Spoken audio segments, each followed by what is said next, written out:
And welcome back to Framingham Now. I'm now joined by Joshua Horrigan, who's one of our candidates running to be the first mayor of Framingham. Thank you so much, Joshua, Thank you so much for having me. Coming on the show. I'm happy to have you. So let's jump right in. I know you've been out there campaigning. People have been getting to know you. But for those folks tuning in at home who haven't seen you on their doorstep yet, who are you and why are you running to be our first mayor? Yeah, well, my name's Joshua Horrigan, like you said.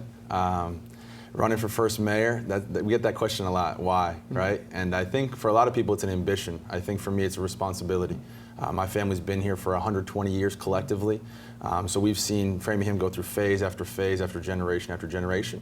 And though we've done some great things in our town and soon-to-be city, we've lost a lot of the great qualities. So I think for me it's purely a responsibility to kind of get back to where what always made us great, while also kind of pushing to make us the greatest city that we possibly can be. Oh, excellent. And so I know people have been asking out on the campaign trail, what do you hope to do your first day as mayor? So I'm curious if you could talk about a couple of your priorities. Yeah, I think for first day, what's important is kind of, we would say, rallying the troops, kind of seeing where our resources are at. As a pastor and a leader in leadership training, we go by the principle that you lay down your foundation first. You figure out where you start, you make the foundation as strong as possible, because that way, no matter how big you want to build, you can build it. And I think with Framingham, our first step is going to be seeing who we have and who we don't have. We hire 160 new employees. There's going to be a lot of new faces in Framingham, but there's a lot of really great faces that we've had in Framingham working very, very hard and very diligently and serving our community. So we'll kind of go through that balance the first day or first week and just see what our foundation's like and see where we can grow and see where we can reinforce things that are already great and how we can do them better. So that'll be our first week's plan. Okay, well, excellent. I'm curious if you can talk a little bit about your other priorities, maybe ranging from economic development to education. Just feel free to. Yeah, no, so there's a few things in Framingham. As we know, largest town in America for a long time. But growing up here, we would joke that we're the smallest large town in America because everywhere you went, you knew everybody. I remember riding around with my grandfather, Bill Horrigan, and we'd be in the trucks or have the shirts on, and people would honk, or going in the restaurants, or going in the bars, or wherever you were. There was this towny feel to Framingham. So I think for me, one of my top priorities is going to be, really trying to rekindle that towny feel. I know we're a new city, but we can still be the same old townies. That's what makes Framingham great. So I also think that we have some things in the school system, going over the budget and looking at some things. We have some holes and some bleeding that, the town could really benefit for some of that revenue coming back in and going back into infrastructure. So we'll go back through that. And then also my biggest, one of my biggest priorities, if you would, my feelings is the south side and north side, kind of the divide there. As long as I can remember, and as long as anyone can remember, we've kind of ran Framingham as two separate towns, right? The north side and the south side, the great divide of Route 9, the kind of natural barrier, and unfortunately it's hindered our south side. You go to any city, any town in America, their number one place of commerce usually is the downtown area. Yeah, our downtown area has retail spots that are being rented for $250 a month and we can't fill them. That's a major issue. Some people walk down there, we put new sidewalks and new light posts up, but we say like this, you put paint on a pig, it's still a pig. And it doesn't matter how nice the sidewalks are, how nice the light posts are if no one wants to walk on them. And that's what's going on in Framingham. We're doing just enough to make it look like we're being proactive downtown, but the spirit's gone there, the culture's gone there, the walk around and know people and friendliness of what our downtown could be, it's gone. So we will be very highly focused on that downtown area, kind of reuniting Framingham, not just, I think we have the shock factor, right? You go to a pool, you open up your pool after, the winter time, you open up the pool, it's green, it's nasty. Bring a bunch of little kids to the side of the pool. Oh, it's disgusting. I never want to go in that pool. I'll never swim in there. They have this feeling, this almost a yuck feeling. And I think there's an unfortunate negative stigma when it comes to Southside. People don't go there. People don't want to shop there. As I travel and I knock on doors, I talk to people. People don't spend any time down there. There's a negative false stigma about the south side of Framingham. So just like that pool, just like that green feeling, you put shock in it. It's a chemical that's overpowered. It's almost too much of a chemical. You put it in, and almost overnight, it shocks it. And those same kids come over, and they're jumping right in the pool, and it's almost like they didn't even remember, that green. It's a shock effect. And I think this new administration, this new tension, this new vision for Framingham has to be, we need to shock the downtown of Framingham. We need to shake away that old stigma, that negative stigma of the South Side, and make it something amazing. Follow the footsteps of Somerville or some of these other places that have taken their downtown and just totally reimagined it. And for me, that's going to be one of my main focuses, just reimagining and bringing life back to really what makes us the best city already, or the best town already, our downtown diversity and culture. So that's what we'll be really focused on going forward. Excellent, and that's a great transition to a question I've asked of all the mayoral candidates, but also all the candidates running for at-large positions is, we have a thriving, diverse community that makes up Framingham. Yeah. And part of that diversity is a thriving immigrant community that since the November national elections have been scared in a way that they haven't been historically, or even more afraid. And in my position as state rep for some of North Framingham, but most of South Framingham, it's a community I hear from a lot, where they're afraid, they're concerned about taking their kids to the bus stop, driving to work, and they're looking to me, but they're also very much looking at the next mayor and the first city council, or the first mayor and the first city council, asking the question, what can you do to help make us feel as secure as we did in this community just 6 months ago?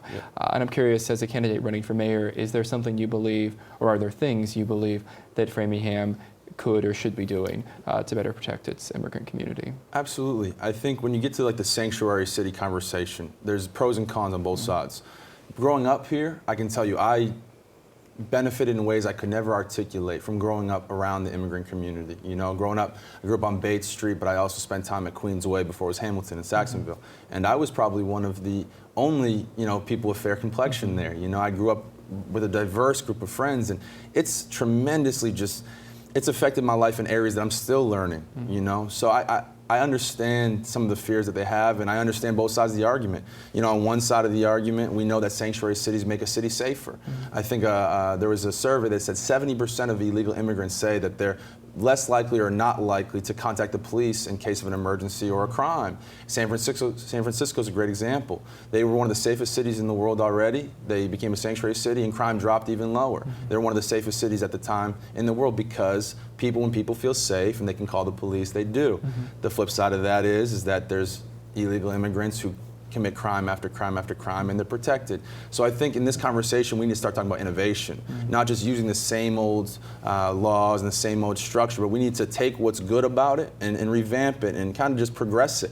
So for me, I couldn't imagine a Framingham without our immigrant community. I don't know what that Framingham looks like. I don't even want to know what that Framingham looks like. All I've ever known is we would joke, you would sit at the lunch table in elementary school and it would be like a Crayola box of colors. And that will change and help a human in a way that college cannot, and jobs cannot, and degrees cannot. So where my heart is the immigrant community. We need them here. But I also understand the separate part of that, or the second part of that is we need to innovate those laws. We need to make sure that we're protecting the right citizens. And there's people here who've been working their whole life in America, and they just haven't got the benefit of becoming legalized, even though they'd like to. So what I'd like to couple with sanctuary city laws is also some help, some aid in becoming legalized. I know some great families who they would really genuinely benefit from becoming legalized. They'd do anything they could. So we need to help those people while also enforcing some of the local, like Boston is a sanctuary city, enforcing some of those things, but finding compromise and just building on it and making it better. Well, I just wanted to thank you for elaborating so much on your answer. And people, I know over the next 2 months, I think you said 9 weeks exactly of campaigning, people are going to be asking all of you these questions more and more, and I think rightfully so. And I appreciate your honesty and forthrightness on that question.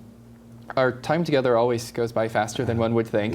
One of the questions I love asking all of my guests in closing is, what is it about Framingham that makes it the town, or soon-to-be city, that you're happy to not only live in but advocate for? And someone like yourself, you're one of 7 people who have made it onto the ballot to be Framingham's first mayor. And that says something about the 7 of you, but I venture to say it also says something about Framingham. And to you, what is that thing? Yes, well, first and foremost, I'd like to say, a leader is a reflection of the city. So as we go forward in this race, we have to understand that who we elect is a reflection of who we are. And going forward, we get to choose who really is the best reflection of the best parts of Framingham, not just the worst parts of Framingham. When you look at Framingham, we are destined and geared to be world changers. I know that maybe sounds fantastic a little bit, but you go back to the history of Framingham, most people don't know this, but in 1854 on July 4th, the Fugitive Slave Act went into order. It was a law by the federal government that said Western settlers could go out and make slave camps, and that if they got to the north, they had to send them back down to their masters, however you want to say that. And Henry Thoreau and William Lloyd Garrison were the very first activists to march to the Commons of Framingham. They burned the Fugitive Slave Act and burned the Constitution in protest of it. It's the very first act of activism that we had in America against that. So you're saying from the beginning of time, Right here in Framingham. right here in Good Framingham, history lesson for yes. everybody. Yeah, and most people don't know that. Same thing with the British. They came to Framingham infamously before they went to Lexington and Concord. We had the 54th Regiment here. It was one of the first and only predominantly black regiments in all the country. The British showed up, they were intimidated, and they decided to go to Lexington and Concord as opposed to Framingham. You look at Framingham, we have a rich, diverse history that has positioned us to be special. Why has Framingham been the largest town in America for so long? It could have been anywhere. You go to the South, you go to the West Coast, it was here. Why have these activism histories? Why is there such a social, diverse culture for so long? I believe it's because God has ordained us to be special, to be different, to lead the forefront of change. You look at what's happening in this country, and whether you agree with it or not, we're losing the spirit of America. We're losing patriotism. We're losing community. We're losing a social, comfortableness where you knock on your neighbor's door. 30, 40 years ago, it wasn't like that. And if people in Framingham don't realize that we have not just an ability, but a responsibility to step up, this could be our last great chance locally. You can't change the federal government until you change the local government, right? And you know that as a great representative, you understand that.